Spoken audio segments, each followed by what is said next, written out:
घुमाते रहना है। आइए तो चलिए, आप लोगों ने मेरा जोरदार स्वागत किया, इसके लिए आप लोगों को भी बहुत बहुत धन्यवाद। और हमारे सहयोगी टीचर चुनू सर को भी बहुत बहुत धन्यवाद, जो कि मुझे बोलने का मौका दिया। उसके साथ मेरे बचपन के साथी और इस कोचिंग के डायरेक्टर अमित सर को भी बहुत बहुत धन्यवाद, जो कि बहुत ही मेहनत कर रहे हैं और अपना 100% जैसे हम लोग कहते हैं योगदान, तो 100% योगदान कोचिंग में देते आए हैं। और जैसा कोचिंग के लिए जो बेनिफिट होता है, कैसे क्या करें कि कोचिंग आगे बढ़े, बच्चों का विकास हो, क्या करें कि कुछ नई शब्द नई टेक्निक दी जाए जिससे बच्चे आसानी से पढ़ सकें। तो इसके लिए हमारे सभी टीचर कार्यरत रहते हैं और यथासंभव जितना होता है उतना मेहनत करते हैं और 100% योगदान देने का क्षमता रखते हैं। तो एक बार मेरे सहयोगी सभी टीचर के लिए जोरदार ताली हो जाए, क्योंकि हम लोग कहते हैं कि अकेला चना भार नहीं फोड़ता। ये कहावत जो है कहीं ना कहीं कुछ मायने रखती है। तो अकेले चने में इतना दम नहीं होता कि मतलब कि वो भाड़ को फोड़ सके, लेकिन यहाँ पर हमें क्या है कि जितने भी टीचर हैं एकता है। आज 11 वर्षों से जो हम लोग का पठन पाठन का कार्यक्रम हम लोग चला रहे हैं, ये हमारी एकता और यूनिटी का ही देन है कि आज हम लोग यहाँ पर मतलब हैं और एक संगठित होकर संपूर्ण रूप से बच्चों को शिक्षित करने का प्रयत्न करते हैं। तो हमारी आगे भी यही उद्देश्य रहेगी और हमारी यूनिटी ये जब तक सांस रहेगी तब तक मैं आशा करता हूं कि बनी रहेगी। और कहीं भी जहां भूल चूक होती है उसे हम लोग आपस में सुधारने का भी प्रयत्न करते हैं। तो आज मैं बताना चाहूंगा कि जिस समारोह में हम लोग उपस्थित हुए हैं, इस समारोह का नाम है विदाई समारोह। तो विदाई हर किसी का एक ना एक दिन आने वाला है। तो ये मैं टॉपिक छोड़ देता हूं अमित सर के लिए, क्योंकि वो भली भांति आप लोगों को इसके बारे में बहुत सारी ऐसी बात बताएंगे। तो मैं कुछ अपना अलग लेकर चलूंगा, बाकी हर पॉइंट अपने अपने टीचर जरूर आप लोगों को बताएंगे। अब रही, मैं पॉइंट स्टार्ट करना चाहूंगा कि जिस दिन आप मैट्रिक की परीक्षा उत्तीर्ण किए होंगे, कहीं ना कहीं आपके अंदर एक एनर्जी आई होगी। जब आपने रिजल्ट सुना होगा कि मेरा रिजल्ट अच्छा आया, फर्स्ट डिवीजन आया, फर्स्ट डिवीजन पे भी मार्क्स जो आए हैं बहुत अच्छे आए हैं, तो आपके अंदर एक एनर्जी आई होगी और आप अपने दोस्तों गांव में क्या करते हैं, हमेशा सिर उठाकर चलते हैं और कोई पूछे या ना पूछे आप क्या करते हैं, अपना एडमिट कार्ड जो रिजल्ट आपका आता है निकालते हैं और दिखा देते हैं कि देखो मेरा इतना % आया है। तो ये आपके अंदर क्या होती है, एक पढ़ाई की एनर्जी होती है। लेकिन जो पढ़ा नहीं रहेगा उसका रिजल्ट खराब आ जाता है, तो कहीं ना कहीं वो मिलने जुलने से भी क्या होता है, सोचता है कि कहीं मेरे को कहीं कोई ऐसा व्यक्ति मिल जाए जो कि मेरे से पूछ दे कि क्या आया है। अगर किसी का रिजल्ट खराब हो जाता है तो जानते हुए भी लोग उससे क्या करते हैं, बार बार पूछते हैं। ऐसा हुआ है कि नहीं हुआ? बार बार पूछेंगे कि तुम्हारा रिजल्ट क्या आया है। वो आपसे जान रहा है लेकिन आपको क्या करेगा, बार बार लज्जित करने की चेष्टा करेगा। लेकिन वही आपका रिजल्ट अगर अच्छा आया हो, 80% एबव लाए हो, तो आपका जान रहा है कि इसका रिजल्ट जो है अच्छा आया है, आपसे पूछेगा नहीं, क्योंकि वो जान रहा है। और पूछेगा भी तो क्या कहेंगे आप, बड़े उत्साह के साथ उसके जवाब देंगे, मेरा 80% आया है, 84% आया है कि नहीं है? तो ऐसे आप उनको करके बता सकते हैं। तो अब ये रही रिजल्ट आने की चांस। तो रिजल्ट हमारे कैसे आएंगे? तो जैसे मैं पॉइंट अभी शुरू किया था कि जिस दिन आप लोग कोचिंग में हमारे आए होंगे, उस दिन आपकी एक अंदर एनर्जी होगी। और वह एनर्जी क्या होगी कि मैंने तो जो मैट्रिक का लेवल था, मैंने मैट्रिक लेवल पार कर लिया। अब मेरा एडमिशन जो होगा आईएससी में हो चुका है, या आईएससी की मैं यहां से तैयारी करूंगा और जीवन में आगे बहुत कुछ मैं करूंगा। तो इसके लिए जिस दिन आप पहले क्लास आए होंगे, कहीं ना कहीं आपको कुछ जानने की इच्छा हुई और जानना भी आपने शुरू कर दिया। धीरे धीरे आपका सिलेबस भी बढ़ता गया। आपके हर सवाल का जवाब भी दिया गया, हर टॉपिक भी आपको पढ़ाया गया। जहां तक संभव हुआ सारे टीचर ने अपने अपने लगभग सिलेबस खत्म भी कर चुके हैं। तो एक दिन ऐसा था कि मैंने शुरुआत किया 11th का, क्या हुआ, 0 से स्टार्ट किया और एक दिन क्या हुआ, द एंड हुआ, यानी सिलेबस का समापन हुआ। और बीच में रही कि आपकी अब तैयारी कैसी हुई। तो खुद ये अपने को अगर जीवन में आगे बढ़ाना है, अच्छा रिजल्ट लाना है, तो ये सारे सिलेबस आपके कंप्लीट हो चुके हैं। बशर्ते आपको घर पर क्या करना है, उसका रिवीजिंग करना है। ये नहीं है कि आपको रटना है। रटने वाली बात में कहीं ना कहीं बहुत लोग फ्लॉप कर जाते हैं, क्योंकि आज रटेंगे कल भूल जाएंगे। लेकिन समझने वाली जो बात होती है, समझने वाली बात होती है, जो जीवन में एक बार आप समझ लेते हैं तो कहीं ना कहीं आपको माइंड में हमेशा बातें याद रहती है। अब जैसे देखिए, कहते हैं कि बचपन की बातें जो होती है हमें बहुत दिनों तक याद रहती हैं। अभी जो आप 12th क्लास में आप पढ़ रहे थे, तो कुछ ऐसी भी सिचुएशन होगा जो अभी आपको याद नहीं होगा, लेकिन बचपन का ओ क ख ग रटना, अ आ रटना, गिनती पहाड़े रटने, वो क्या होंगे, जब तक मरेंगे नहीं तब तक वो हमें याद रहेगा। रहेगा कि नहीं रहेगा? तो जो बचपन का दिमाग हमारा होता है बिल्कुल फ्री होता है, इसकी कैपेसिटी होती है ग्रहण करने की।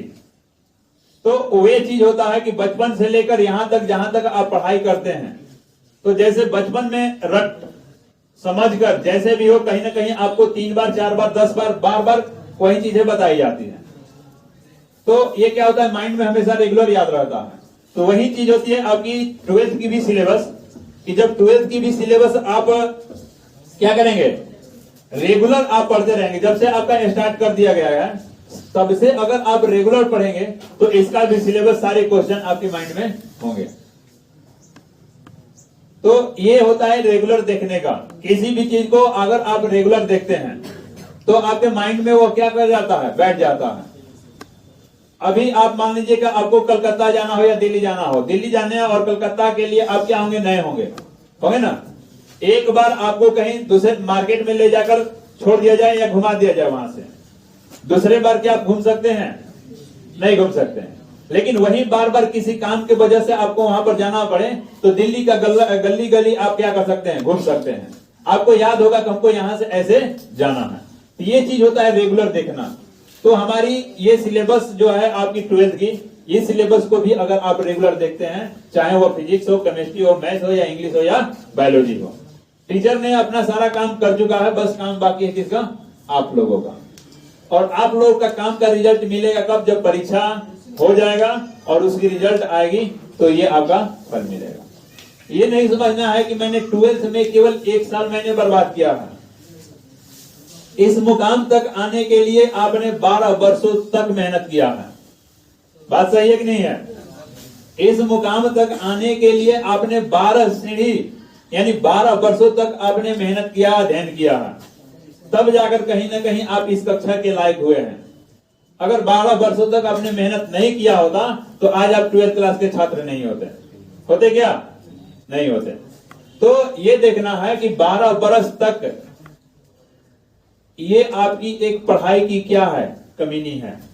आपने 12 वर्षों में क्या कमाया है, ये आपका रिजल्ट मिलेगा कब? जब आप परीक्षा दे लेंगे तब। तो कोई चाहेगा कि मेरी 12 वर्ष की जो आमदनी है, कमीनी है, वो कभी लूट जाए? ऐसा है कोई?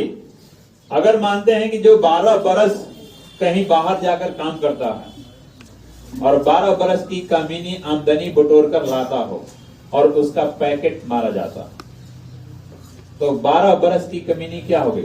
0। जैसा गया वैसा आया। तो उसको हम क्या कहेंगे कि 12 वर्ष और 12 वर्ष और 24 वर्ष वह पीछा चल गया, क्योंकि अब फिर उतना कमाने में उसको 12 वर्ष का समय देना पड़ेगा।